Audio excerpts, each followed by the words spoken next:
गीता एक गरीब लड़की है, वह बिन माँ बाप की बेटी है, इसलिए उसकी सास और उसका पति उसे ज्यादा कुछ नहीं कहता। गीता के घर में गीता की ही चलती थी। वो जो कहती थी उसकी सास और उसका पति बिना कुछ कहे मान लेता था, क्योंकि वो एक बिन माँ बाप की बेटी थी और उसने शादी से पहले बहुत दुख भी सहा था। गीता घर का कोई काम नहीं करती थी, उसके घर का सारा काम उसका पति और उसकी सास करती थी और कुछ काम उसकी बेटी भी करती थी। गीता तो रोज अपना पर्स लेकर बाहर घूमने चली जाती थी। गीता को कोई कहता भी नहीं था कि वो इस तरह रोज बाहर न जाए या घर का काम करे। घर का काम उसका पति और उसकी सास कर लेती थी। लेकिन एक दिन उसके पति को उसकी सास ने कहा कि बेटा गीता को ना रोको टोको, तो उसको समझाओ कि इस तरह रोज बाहर जाना सही नहीं होगा। हाँ, वो बाहर जा सकती है, पर वो अगर कभी कभार जाए तो ठीक है, लेकिन अगर वो इस तरह रोज बाहर जाएगी तो हमारे समाज के लोग क्या कहेंगे। ये सब सुन के गीता का पति बहुत परेशान रहने लगा। उसे समझ ही नहीं आता था कि वो करे तो क्या करे। अगर वो गीता को कुछ कहता था तो गीता नाराज हो जाती। उसे समझ ही नहीं आता कि वो करे तो क्या करे। वो गीता को कुछ ज्यादा बोल भी नहीं सकता था और वो ना ही माँ की बात टाल सकता था।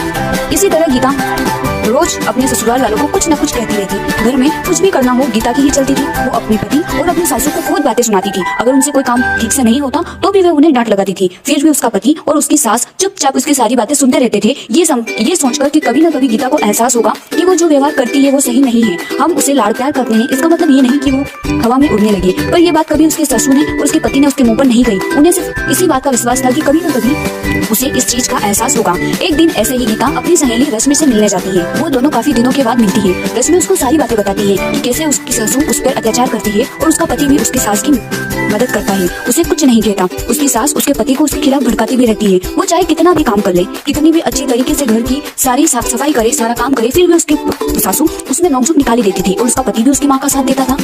जब ये बात रश्मि ने गीता को बताई तो गीता को एहसास हुआ कि वो तो अपने पति और अपने सासू के साथ इतना बुरा व्यवहार करती है, घर का कोई काम नहीं करती, फिर भी उसकी सासू और उसका पति उसे कुछ नहीं कहता। वो उन्हें बार बार छोटी छोटी चीजों के लिए हजारों बातें सुनाती है, फिर भी उसके सासू ने उसे कभी नहीं डांटा। ये सुनकर गीता को अपनी गलती का एहसास होता है और वो घर जाकर अपनी सासू के सामने रोने लगती है।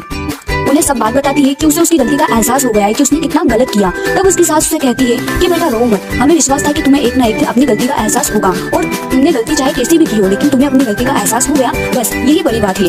अब हम सब साथ मिलकर हंसी खुशी रहेंगे। तुम बिल्कुल शौक मत मनाओ, क्योंकि हमें पूरा भरोसा था कि तुम एक अच्छी लड़की हो और तुम्हें एक ना एक दिन अपनी गलती का एहसास जरूर होगा। इसके बाद गीता और उसका परिवार साथ मिलकर हंसी खुशी रहने लगा। वो सब मिलकर सारा काम करते और हंसी खुशी जीवन यापन करते। अगर आपको स्टोरी अच्छी लगी हो तो वीडियो को लाइक और चैनल को सब्सक्राइब जरूर करें। इसी तरह के ग्रीन इफेक्ट वाले वीडियो के लिए यह स्टोरी कार्टून वीडियो आप अपने वीडियो पे यूज कर सकते हैं। इसमें कोई कॉपीराइट नहीं आएगा। हाँ, मेरी जो इसमें आवाज है, मेरा जो साउंड है, मेरा जो म्यूजिक है, उसको आप हटा दीजिएगा या तो अपना रिकॉर्ड करके उसमें डाल दीजिएगा या फिर कोई म्यूजिक ऐड कर दीजिएगा, तो उसमें कॉपीराइट नहीं आएगा। आप सभी का दिल से धन्यवाद।